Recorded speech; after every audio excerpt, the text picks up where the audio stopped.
মোটামুটি সব গাছেই ফল চলে এসছে। একটা আদর্শ ছাদ বাগানের জন্য যে মাটিটা তৈরি করতে হয়,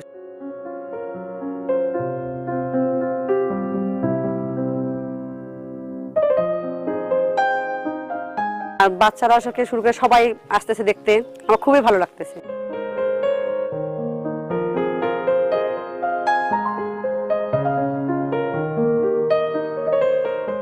মোহাম্মদ ইউনুস একজন প্রধান শিক্ষক। ইউটিউবে তার স্ত্রী ও কন্যা সন্তান ছাদ বাগান দেখে তার কাছে বায়না ধরে ছাদ বাগানের জন্য। পরিবারের মন রাখতে 2750 স্কোয়ার ফিট ছাদে 110টি দেশি বিদেশি ফলের গাছ লাগান। বছর না ফিরতেই প্রতিটি গাছে